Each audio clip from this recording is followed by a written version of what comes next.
Al-Fadilah, Tuan Imam, Al-Afadilah, Tuan-tuan guru, para alim ulama yang dimuliakan lagi disegani, muslimin, muslimat yang dirahmati dan dikasihi Allah Subhanahu wa taala sekalian. Alhamdulillah, pertama-tamanya dan selama-lamanya marilah kita bersama-sama merafakkan setinggi-tinggi rasa syukur kehadrat Allah Subhanahu wa ta'ala kerana pada pagi subuh yang berbahagia ini, seusai kita menunaikan solat fardu subuh secara berjamaah, kita terus berada di dalam rumah Allah Subhanahu wa ta'ala bagi sesi untuk kita membincangkan tentang firman Allah Subhanahu wa ta'ala yang mudah-mudahan boleh meningkatkan keimanan dan juga ketakwaan kita kepada Allah Subhanahu wa taala. Mudah-mudahan di sana Allah Subhanahu wa taala kurniakan keberkatan di dalam kehidupan kita, insya-Allah, mudah-mudahan, dan juga mudah-mudahan dihimpunkan di kalangan mereka-mereka yang ditempatkan ke dalam syurga Allah Subhanahu wa taala bersama mereka-mereka yang diridai Allah Subhanahu wa taala. Amin ya rabbal alamin. Muslimin dan juga muslimat yang dirahmati dan dikasihi Allah Subhanahu wa taala sekalian. Pada hari ini insya-Allah kita akan cuba membincangkan dalam sejarah yang disebutkan di dalam Al-Quranul Karim satu kerajaan yang namanya Kerajaan Sabah. Dalam Al-Quranul Karim Allah Subhanahu wa ta'ala ada menyebutkan tentang kisah satu kerajaan sebelum datangnya kerajaan Islam di bumi Mekah Al-Mukarramah, iaitulah satu kerajaan yang disebutkan dalam Al-Quranul Karim, termasuk dalam surah Al-Quranul Karim padanya nama satu surah, iaitulah surah Sabah. Disebutkan di dalam kitab Rahiqil Maktum oleh Syekh Safiyur Rahman Al-Mubarakfuri. Dia membahagikan tuan-tuan kerajaan Sabah ini pada peringkat-peringkat yang seperti berikut. Diringkaskan kerana kerajaan ini merupakan satu kerajaan yang hebat, yang besar. Jadi dia ringkaskan. Ada beberapa fasa pada tentang kerajaan Sabah ini. Yang pertamanya, abad-abad yang berlalu sebelum tahun 650 Masihi. 650 sebelum Masihi. Lamalah ni sebelum Masihi ni tuan-tuan. Bukannya waktu Masihi, sebelum Masihi.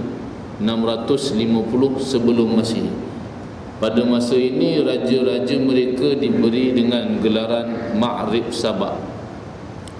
Ibu negara mereka ialah Bandar Sarwah, yang kesan-kesan peninggalannya boleh ditemui dengan menempuhi perjalanan sehari ke sebelah barat Bandar Ma'rib yang dikenali dengan nama Kharibah.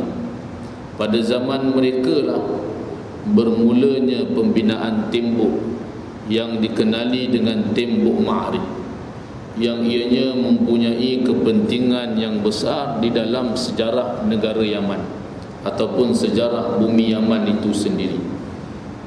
Adapun fasa yang kedua, semenjak daripada tahun 650 sebelum Masihi sehinggalah 115 sebelum Masihi.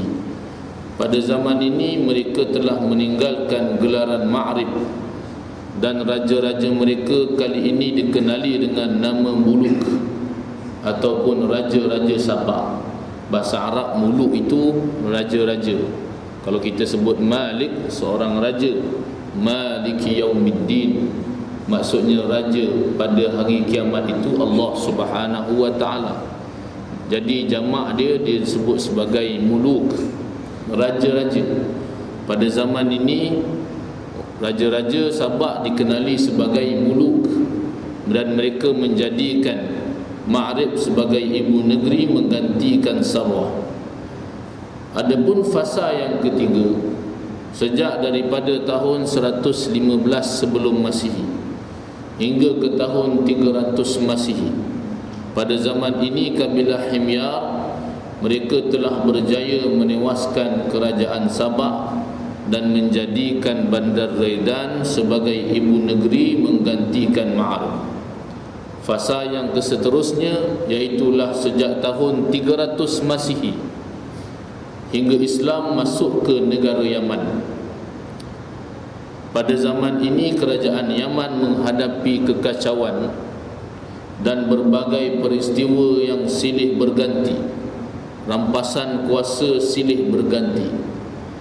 Peperangan saudara kerap kali berlaku sehingga mereka terdedah kepada ancaman-ancaman kuasa asing yang akhirnya berjaya menghancurkan kemerdekaan mereka. Puak kabilah sekian bergaduh dengan kabilah sekian, puak kaum sekian bergaduh dengan kaum sekian. Peperangan saudara kerap kali berlaku tuan-tuan di bumi Yaman. Bukan sekarang ni, sekarang ni memang berlaku. Tapi yang ini 300 Masihi dulu, lama punya sejarah tuan-tuan. Peperangan saudara yang hari ini yang kita tengok apa yang berlaku di Sana'a, iaitu memang peperangan saudara juga di antara Syiah dan juga Islam ini tuan-tuan, hari ini berlaku. Tapi yang disebutkan dalam sejarah pada tahun 300 Masihi pernah berlaku, iaitulah peperangan saudara di antara kabilah Hamdan dan juga kabilah Himyar pada ketika ini.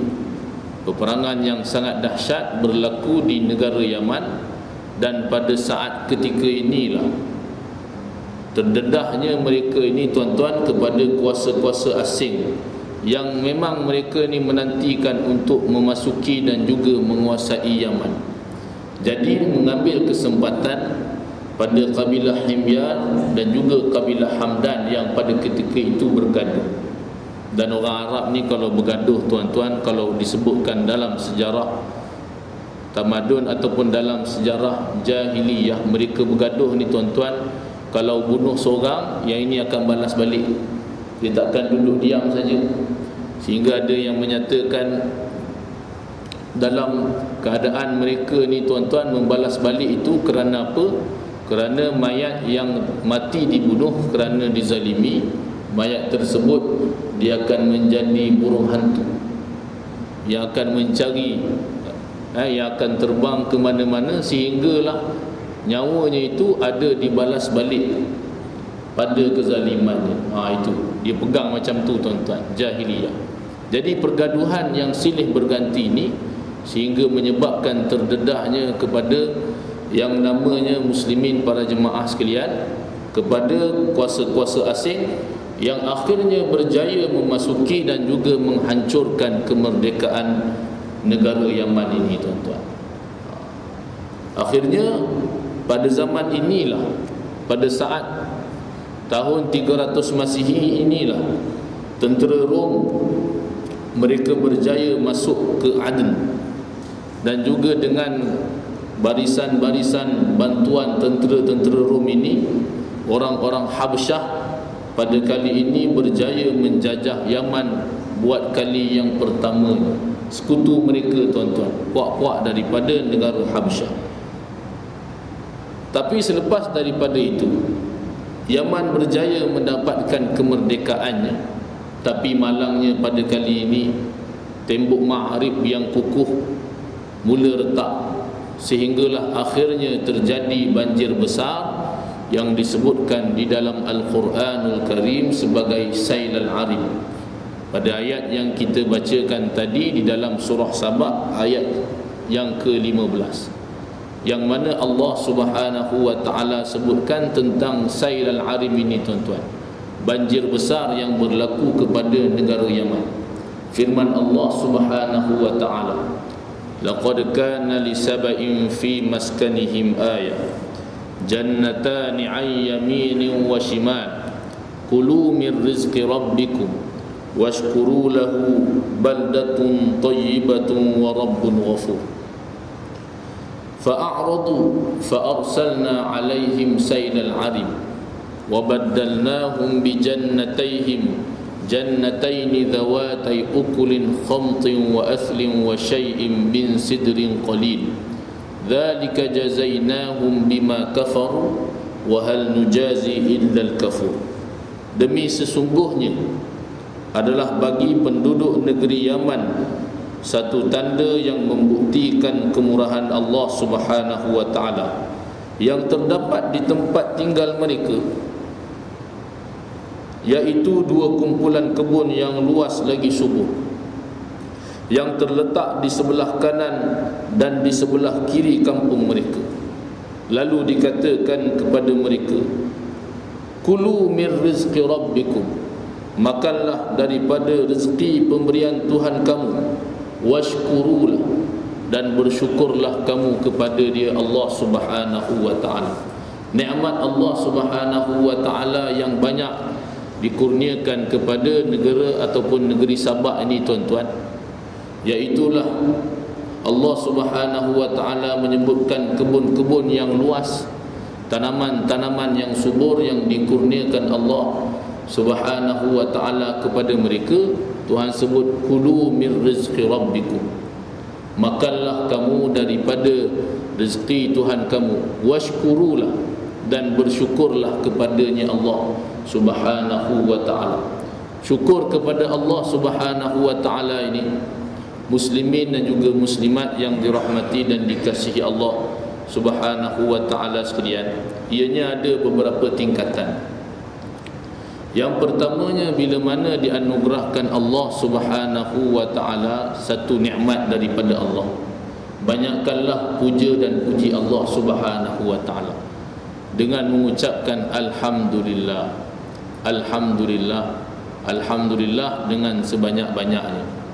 Sehingga disebutkan di dalam hadis Nabi sallallahu alaihi wasallam, dalam mafhum hadis baginda Rasulullah sallallahu alaihi wasallam, bila mana seseorang itu dikurniakan satu nikmat oleh Allah Subhanahu wa taala, tak kiralah apa-apa nikmat pun tuan-tuan, nikmat dapat duit yang lebih, dapat gaji tiap-tiap bulan, nikmat dapat hadiah dan sebagainya, bila dia menyebutkan alhamdulillah, melainkan apa yang disebutnya itu adalah lebih baik daripada apa yang telah dikurniakan kepada.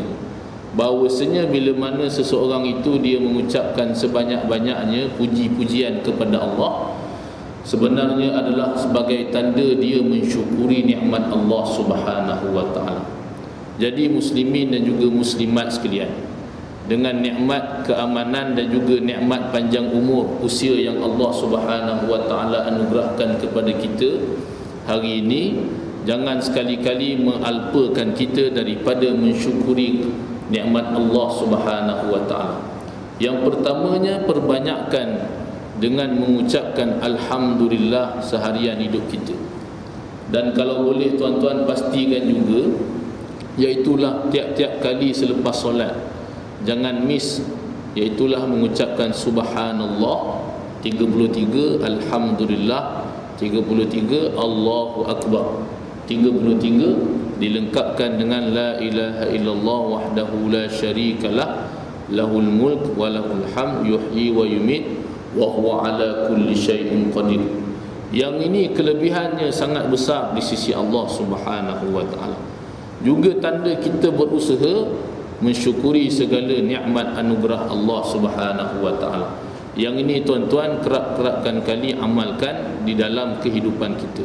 Ucapkan alhamdulillah sebanyak-banyaknya, tanda kita mensyukuri nikmat Allah Subhanahu wa taala.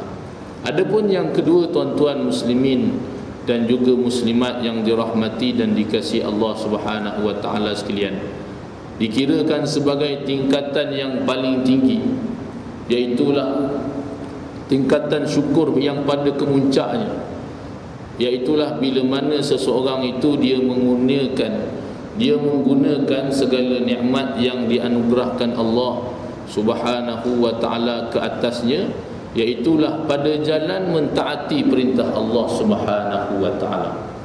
Sebagai contoh, nikmat mata yang dianugerahkan Allah Subhanahu wa taala, digunakan nikmat mata tersebut, nikmat penglihatan, mampu melihat ini, iaitulah dia melihat perkara-perkara yang dihalalkan Allah Subhanahu wa ta'ala semata-mata.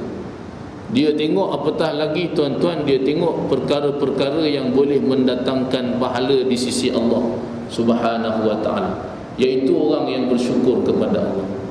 Sebagai contoh, dia tengok Kaabah, dia lihat Kaabah tuan-tuan. Tengok Kaabah ni itulah special dia. Baru tengok tuan-tuan, belum tawaf lagi. Di sana Allah Subhanahu wa ta'ala anugerahkan pahala. Bila mana seseorang itu dia tengok Kaabah baru, apatah lagi bila mana saat dia bertawaf. Sebab itu tuan-tuan, kalau orang sampai Masjidil Haram sebagai tahiyat, sebagai kemuliaan kepada Masjid Haram itu tuan-tuan, tidak sebagaimana masjid-masjid lainnya kan, ada solat tahiyatul masjid. Tapi dekat Masjidil Haram, tawaf tuan-tuan itu sebagai tahiyatul masjid. Sebagai apa? Sebagai kemuliaan kepada masjid itu sendiri. Tawaf di Masjidil Haram. Nak tawaf tempat lain tak ada tuan-tuan. Di Mekah saja, di Masjidil Haram saja, di situ saja. Jangan tiba-tiba pula sampai Masjid Mujahidin tuan-tuan pergi tawaf tiang. Memang tak kena lah kan, saja-saja pergi tawaf macam mana buat dekat Mekah itu tak ada. Memang tak ada syariat macam tu. Itu khusus di Masjidil Haram sahaja tuan-tuan. Bila mana lihat pahala, apatah lagi bila mana seseorang itu bertawaf. Begitu juga bila saat seseorang itu dia melihat Al-Quranul Karim. Tengok Quran ni tuan-tuan, Nabi SAW sebut dapat pahala. Yang ini tanda orang bersyukur, dia melihat perkara yang dihalalkan Allah Subhanahu wa ta'ala. Belum baca lagi, baca pahala lain pula. Pahala berlipat ganda daripada sisi Allah Subhanahu wa ta'ala. Satu huruf, satu hasanah. Satu hasanah pula dia bersamaan dengan 10. Yang ini orang bersyukur kepada Allah Subhanahu wa ta'ala. Persoalannya, berapa ramai orang yang ada mata tapi dia tidak mampu untuk membaca Al-Quranul Karim. Bahkan ramai pula orang yang buta pula tuan-tuan. Dia buta, tak celik mata dia, tapi dia mampu menghafaz. Bukan setakat baca, dia mampu menghafaz Al-Quranul Karim. Teringat saya kepada Syekhuna di bumi Mesir tuan-tuan, seorang yang bernama Syekh Fathi Daud. Memang dia buta lah, memang buta tuan-tuan Syekh. Tapi muslimin juga muslimat sekalian, tapi celik hati ni. Allahu Akbar. Tuhan kurniakan kepadanya kemampuan yang hebat untuk menghafaz Al-Quranul Karim. Orang celik pun tak hebat macam dia dalam bab hafazan Al-Quran ni tuan-tuan. Ini orang bersyukur. Walaupun dikurniakan, kita sebut seolah-olah di sana tuan-tuan satu kekurangan. Ialah kalau orang bandingkan baca Quran dengan ada mata, dengan tak ada mata tuan-tuan, mana mudah? Orang ada mata lah mudah baca. Satu nikmat dianugerahkan Allah. Tapi yang kita sebut, yang membaca Quran ni tuan-tuan, bukan setakat perlu kepada celik mata ini, tapi perlu kepada celik mata hati, bersih hati ni tuan-tuan. Jadi Syekh Fathi Daud ni, dia bukan setakat seorang yang hafizul Quran, bahkan dia alim qiraat ni tuan-tuan, termasuk dengan ilmu-ilmu lainnya. Allah hebat. Nak kata hebat lagi tuan-tuan, dia buta tapi dialah yang menanggung ahli keluarganya yang celik-celik. Isteri dia, anak dia, mak dia, semua celik belaka, tapi dia tanggung tuan-tuan. Ini mukjizat Al-Quranul Karim, kemuliaan kehebatan Al-Quranul Karim yang Allah Subhanahu wa ta'ala anugerahkan kepada mereka-mereka yang bersama dengan Quran. Oleh kerana itu tuan-tuan muslimin juga muslimat sekalian, pada kesempatan permulaan hijrah kita ini, tanda syukur kita juga, usahakan untuk mendampingi hati kita, jiwa kita dengan Al-Quranul Karim. Berikan masa tuan-tuan, berikan ruang satu hari kita ni 24 jam ini dengan Al-Quranul Karim, iaitu membacanya. Baca dulu tuan-tuan, dekatkan diri Al-Quranul Karim pertamanya dengan membaca Al-Quranul Karim. Jangan sekali-kali lekakan masa kita ni tuan-tuan, tak ada ruang langsung untuk kita mendekatkan ataupun kita bersama Al-Quranul Karim. Belajar baca tuan-tuan, dekatkan diri dengan membaca Al-Quranul Karim. Mudah-mudahan di sana dianugerahkan yang namanya orang-orang yang bersyukur kepada Allah SWT. Bila syukur kepada Allah SWT, Tuhan sebut la in syakartum la azidannakum. Jika sekiranya kamu bersyukur, aku akan tambahkan kepada kamu nikmat. Wala in kafartum inna azabi lasyadid. Tapi jika sekiranya kamu kufur, sesungguhnya azabku amat pedih, kata Allah Subhanahu wa taala. Termasuk dengan nikmat-nikmat yang lain. Nikmat pendengaran. Telinga ini digunakan pada yang namanya ibadah kepada Allah Subhanahu wa taala. Begitu juga nikmat sihat tubuh badan dikurniakan oleh Allah Subhanahu wa taala ini digunakan pada jalan mengabdikan diri kepada Allah Subhanahu wa taala. Itulah yang namanya mereka-mereka yang bersyukur kepada Allah Subhanahu wa taala. Allah SWT sebut washkurulah, bersyukurlah kamu kepada Allah Subhanahu wa taala, yakni dengan mentaati segala titah perintah Allah Subhanahu wa taala. Muslimin dan juga muslimat yang dirahmati dan dikasihi Allah Subhanahu wa taala sekalian, Allah Taala sebut baldatun thayyibatun wa rabbun ghafur. Gambaran negeri Sabak pada ketika ini tuan-tuan, iaitulah negeri yang baik, aman dan makmur, dan Tuhan kamu adalah Tuhan yang Maha Pengampun. Fa'aradu, akan tetapi mereka ni, orang-orang di negeri Sabak yang kita bincangkan ini, akhirnya mereka kufur, mereka berpaling daripada perintah Allah Subhanahu wa taala.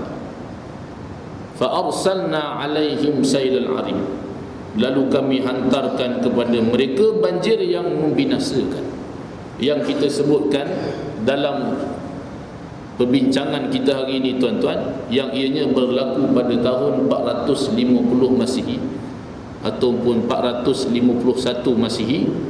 Satu banjir besar yang melanda negara Sabak, yang melanda negeri Sabak ini tuan-tuan, yang disebutkan di dalam Al-Quranul Karim sailal arim, sehingga ianya meretakkan tembok Ma'arib yang kita sebutkan tadi sebagai mercu, tanda kejayaan, tanda kekuasaan negara Yaman, habis retak kerana datangnya banjir besar sebagai peringatan daripada Allah Subhanahu wa taala. Dan banjir besar ini tuan-tuan, ianya tidak setakat disebutkan di Yaman sahaja. Bahkan dalam sejarah menyebutkan sailal arim ini dia sampai ke Mekah tu, punya dahsyat. Sampai ke Masjidil Haram, sampai ke Kaabah. Banjir besar ini tuan-tuan, sehingga kan disebutkan pada zaman baginda Rasulullah sallallahu alaihi wasallam sendiri, dalam peristiwa isu tahkim, Nabi sallallahu alaihi wasallam menghakimi sesama orang-orang Quraisy di Mekah ni tuan-tuan, iaitulah saat membina semula Kaabah ini. Kerana dah mulalah pada pembinaan Kaabah ni tuan-tuan ada retak-retak, iaitulah kerana sailal arim sampai ke sana. Allah dahsyat, sampai ke Masjidil Haram, kena pula Kaabah, banjir besar ni tuan-tuan, dahsyat sekali. Sebab itu dalam peristiwa ini sebenarnya memberikan peringatan kepada kita semua untuk berusaha menjadikan diri kita ini hamba yang senantiasa bersyukur kepada segala nikmat yang dianugerahkan oleh Allah Subhanahu wa taala. Bersyukur dan berusaha menjadikan diri kita ini sebagai mereka-mereka yang senantiasa mentaati perintah Allah Subhanahu wa taala. Menjadikan diri kita ini tuan-tuan mereka-mereka yang menjalankan segala titah perintah Allah, yang senantiasa tunduk kepada arahan-arahan Allah Subhanahu wa taala dengan segala nikmat yang dianugerahkan Allah Subhanahu wa taala. Dan jangan sekali-kali kita ni tuan-tuan mencari nikmat di atas muka bumi Allah Subhanahu wa taala ini sehingga kita menjadikan diri kita melakukan perkara-perkara yang diharamkan oleh Allah Subhanahu wa taala. Yang ini takut-takut jadi daripada kalangan mereka-mereka sebagaimana yang Allah Subhanahu wa taala sebutkan di dalam Al-Quranul Karim, sehingga Tuhan datangkan bencana tuan-tuan. nakkan nikmat yang terlebih, nakkan duit yang banyak, nakkan nikmat di atas muka bumi Allah Subhanahu wa taala, tapi pada jalan yang tidak sepatutnya, sehingga melakukan perkara-perkara yang diharamkan Allah Subhanahu wa taala. Yang ini takut-takut jadi orang yang kufur kepada Allah. Buat maksiat tuan-tuan, anjurkan pesta maksiat. Tapi di sana kononnya supaya tambah ekonomi. Yang ini masalah. Nak ekonomi, nak duit, tapi dalam masa yang sama caranya adalah pada jalan maksiat kepada Allah Subhanahu wa taala. Seperti mana yang berlaku baru-baru ni tuan-tuan, tak lama pun. Yang kita tengok contoh seperti pesta arak Allah. Yang ini sangat menggerunkan kita. Walaupun tidak ada terlibat padanya orang Islam, tapi gambaran ni tuan-tuan, ya Allah. Dan yang membenarkan, yang ini satu persoalan. Ada yang kata kita kena lihat dari sudut positif, iaitulah dari sudut pelancong-pelancong yang datang, yang namanya ekonomi lah, duit. Kalau duit banyak mana pun tuan-tuan, tapi kalau ianya bukan daripada sumber yang dihalalkan Allah Subhanahu wa taala, ianya tidak ada nilai pun dalam kehidupan kita. Banyak mana pun, biar juta ringgit pun, tapi oleh kerana duit itu duit rasuah contohnya, duit itu duit curi contohnya tuan-tuan, yang ini langsung tak ada berkat. Islam tidak mengajar untuk kita mencari kenikmatan dunia ini daripada jalan yang diharamkan Allah Subhanahu wa taala. Biar duit sedikit, tapi duit itu duit yang berkat di sisi Allah Subhanahu wa taala. Begitu juga dalam bab perjuangan agama Allah Subhanahu wa taala ini. Kalau sebut berjuang tuan-tuan, bukan yang namanya kuasa ataupun menang ini yang kita nak semata-mata. Sehingga kerana kemenangan kita belakangkan apa yang disyariatkan Allah Subhanahu wa taala. Perjuangan ini kalaulah ianya kerana Allah Subhanahu wa taala, dalam berjuang itu dah kira menang tuan-tuan. Sebab apa? Sebab melakukan apa yang diperintahkan Allah Subhanahu wa taala. Jangan kerana nakkan sangat kepada kuasa, nakkan sangat kepada yang namanya tuan-tuan hebat ataupun kuasa ini, sehingga membelakangkan apa yang diperintahkan Allah Subhanahu wa taala. Kerana menang ini ianya ketentuan daripada Allah. Biar sedikit pun, biar kumpulan yang tak ramai pun, tapi oleh kerana kumpulan tersebut kumpulan yang diridai Allah Subhanahu wa taala, di sana insya-Allah Allah SWT akan kurniakan kemenangan. Sebagaimana yang Tuhan sebutkan dalam Al-Quranul Karim, peristiwa tentera Talut tuan-tuan, dalam juzuk 2 disebutkan. Pasukan tenteranya tak ramai pun, tapi mereka-mereka inilah yang dipilih Allah Subhanahu wa taala. Mereka-mereka yang beriman kepada Allah Subhanahu wa taala. Tuhan sebut, kam min fi'atin qalilatin ghalabat fi'atan katsiratan biiznillah. Berapa banyak kumpulan-kumpulan yang sedikit, tapi dia mampu menang kepada kumpulan-kumpulan yang banyak dengan izin Allah Subhanahu wa taala. Iaitulah saat ketika mana Allah Subhanahu wa taala menyebutkan pasukan-pasukan tentera yang diketuai oleh Talut. Talut ni tuan-tuan, Tuhan lantik dia menjadi seorang pemimpin untuk mengetuai peperangan pasukan tentera-tentera Bani Israel. Pada ketika itu asal tak ramai mana pun, tapi ramai jugalah. Tuhan sebut pasukan-pasukan tentera ini nak pergi dalam perjuangan dia. Falamma fasala Talut bil junud. Saat ketika mana Talut dia nak mengetuai pasukan tentera dia, Talut dia berkata kepada pasukan tentera dia, Allah Subhanahu wa taala menguji kamu. Innallaha mubtaliikum binahar. Sesungguhnya Allah SWT menguji kamu dengan sebuah anak sungai. Faman syariba minhu falaysa min. Barang siapa yang minum daripada anak sungai tersebut, maka bukanlah dia daripada kalangan kami. Ini satu ujian daripada Allah Subhanahu wa taala. Pasukan tak ramai pun, nak menentang pasukan tentera Jalut. Pasukan tentera Jalut pula tuan-tuan, bukan calang-calang, ramai. Jalut pula disebutkan dia panglima yang hebat, boleh mengalahkan 5 orang gagah perkasa Jalut. Tapi Tuhan nak uji juga kepada pasukan mereka-mereka yang beriman yang diketuai oleh Talut ni. Dalam perjalanan mereka, Talut bagi tahu kepada pasukan tenteranya, Tuhan uji dengan sebuah anak sungai. Siapa yang minum, dia akan tersingkir. Dia bukan daripada kalangan kami. Dah lah tak ramai mana, nak singkir pula tuan-tuan. Sepatutnya kalau nak perang ni biar ramai. Kalau kita punya logik akal, biar ramai perang. Tapi yang ini tuan, nak tapis yang mana beriman, yang mana yang senantiasa tunduk dan taat kepada Allah Subhanahu wa ta'ala. Faman syariba minhu falaysa minna wa man lam yat'amhu fa innahu minni illa man ightarafa ghurfatan biyadi. Dan barang siapa yang tak minum, dia adalah daripada kalangan kami, kecuali mereka-mereka yang dia cedok sedikit daripada minuman tersebut. Ada 3 kumpulan yang disebutkan. Iaitulah yang pertama, mereka-mereka yang minum. Sampai je tuan-tuan di tempat tersebut jumpa anak sungai. Jadi kebanyakan daripada mereka Tuhan sebut fasyaribu minhu illa qalilan minhu. Mereka minum kecuali sedikit daripada kalangan mereka. Minum habis tuan-tuan, lupa dengan apa yang diingatkan oleh Talut sebentar tadi.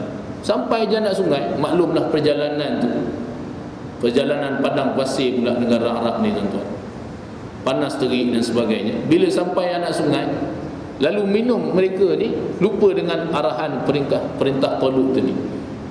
Minum kecuali sedikit daripada kalangan mereka. Yang minum ni habis tersingkir. Dan juga ada satu lagi yang mereka dia cedok sedikit. Satu yang tak minum langsung, satu lagi yang dia hanya cedok sedikit. Yang satu lagi yang minum terus ni tuan-tuan sampai kenyang, langsung disingkirkan daripada pasukan tentera tersebut. Mereka pun terus mara tuan-tuan. Falamma jawazahu huwa walladzina amanu ma'a qalu la taqata lana al-yawma bijalut wa junudi. Sampai sahaja mereka dalam sesi menghadap pasukan tentera Jalut. Jalut ni kita sebutkan tadi pasukan tenteranya ramai. Dan Jalut sendiri itu hebat tuan-tuan, gagah. Berkatalah daripada kalangan mereka-mereka yang minum cedok sedikit ni, kurang. Qalu la taqata lana al-yawma bijalut wa junudi. Kita tak mampu nak menghadapi pasukan tentera Jalut dan juga tentera-tenteranya, ramai sangat. Takut tuan-tuan. Pasukan dia dah lah sikit, kena singkir pula lagi sikit. Memang Tuhan nak yang berjuang pada jalan Allah Subhanahu wa ta'ala ini kalangan mereka yang tunduk dan patuh kepada Allah Subhanahu wa ta'ala semata-mata. Sampai pula di situ melihatkan pasukan tentera Jalut, lalu mereka-mereka yang kita sebutkan golongan-golongan yang cedok sedikit ni tuan-tuan, dia kata kita tak mampu pula, tak mampu nak menghadapi dengan pasukan tentera Jalut Allah. Tetapi satu kumpulan yang Allah Subhanahu wa ta'ala sebutkan dia, qala alladhina yadhunnuna annahum mulaqullah, yang bahawasanya mereka ini yakin pertemuan dengan Allah Subhanahu wa ta'ala. Yang mereka ini disebutkan oleh ulama tafsir, mereka-mereka yang tak minum langsung tadi. Mereka yang betul-betul taat dengan apa yang diperintahkan Allah Subhanahu wa ta'ala, dan juga Talut ketua dia tak minum langsung. Mereka inilah yang berkata, kam min fi'atin qalilatin ghalabat fi'atan katsiratan biiznillah. Berapa banyak pasukan yang kecil, yang sedikit, dia mampu mengalahkan pasukan tentera yang besar biiznillah, dengan izin Allah Subhanahu wa ta'ala. Jadi perjuangan ni tuan-tuan, pertamanya biarlah semata-mata kerana Allah Subhanahu wa ta'ala. Bukannya banyak itu yang menyebabkan kita menang, tapi kerana dengan izin Allah Subhanahu wa ta'ala. Dan Tuhan sebut wallahu ma'as sabirin. Akhirnya pasukan tentera Jalut yang kita sebut hebat tadi kalah. fahazamuhum biiznillah. Kalah habis tuan-tuan dengan pasukan tentera yang sedikit tadi, kerana mereka ini orang-orang yang taat kepada Allah Subhanahu wa taala. Mereka-mereka yang benar-benar beriman kepada Allah Subhanahu wa taala. Dan Jalut tu pula yang kita sebut bukan main terror, dia boleh kalahkan 5 orang yang gagah-gagah perkasa. Jalut ni dia sendiri dikalahkan, dibunuh oleh seorang budak. Bukannya oleh panglima ke apa tuan-tuan, seorang budak yang kalahkan dia, yang bunuh dia. Yang orang semua takut dengan Jalut, panglima-panglima pun takut dengan Jalut, tapi Jalut ni dia dikalahkan dan dibunuh oleh seorang budak. Budak tersebut tuan-tuan dikatakan dia ambil batu. Ambil batu baling dekat Jalut. Biasa kalau peperangan dulu, sebelum berperang ni tuan-tuan, ni panglima-panglima ni keluar, dia lawan dulu, one by one, tengok mana menang. Jalut keluar, seorang budak keluar, ya Allah, budak tu ambil batu, dia baling, kena Jalut, mati terus.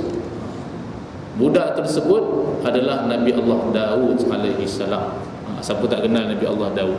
Firman Allah SWT, wa qatala Daud Jalut wa ataahu Allahul mulk. Allah SWT sebut Nabi Allah Daud alaihi salam dia bunuh Jalut walaupun dia budak kecil masa itu, dan selepas daripada itu Allah SWT anugerahkan kepada dia kerajaan, iaitulah kerajaan pemerintahan selepas daripada Talut, dan dia menjadi menantu kepada Talut. Dalam sejarah Islam tuan-tuan disebutkan tentang peristiwa yang hebat ini. Jadi oleh kerana itu, nak cari rezeki ke, nakkan kemenangan ke tuan-tuan, biarlah pada jalan yang diridai Allah Subhanahu wa taala. Apatah lagi saat kita ini tuan-tuan dikurniakan nikmat yang banyak daripada Allah Subhanahu wa taala, rezeki yang melimpah ruah. Tak dapat tidak kita mesti bersyukur kepada Allah Subhanahu wa taala dengan berusaha mentaati segala titah perintah Allah Subhanahu wa taala. Carilah rezeki, carilah apa yang namanya kesemuanya nikmat ini dengan jalan yang diridai Allah Subhanahu wa taala. Jangan sekali-kali menghalalkan apa yang diharamkan Allah Subhanahu wa taala. Mudah-mudahan kehidupan kita di atas muka bumi Allah Subhanahu wa taala ini dikurniakan nikmat juga yang namanya baldatun thayyibatun wa rabbun ghafur, iaitulah negeri yang baik, aman dan makmur, Tuhan yang maha pengampun, iaitulah Allah Subhanahu wa taala. Mudah-mudahan Allah Subhanahu wa taala memberkati kita, mudah-mudahan Allah Subhanahu wa taala mengurniakan nikmat kepada kita, dan mudah-mudahan Allah Subhanahu wa taala menghimpunkan kita bersama mereka-mereka yang diridai Allah Subhanahu wa taala. Sekadar itu saja pada pagi yang berbahagia ini. Mudah-mudahan dikurniakan keberkatan dalam pertemuan ini.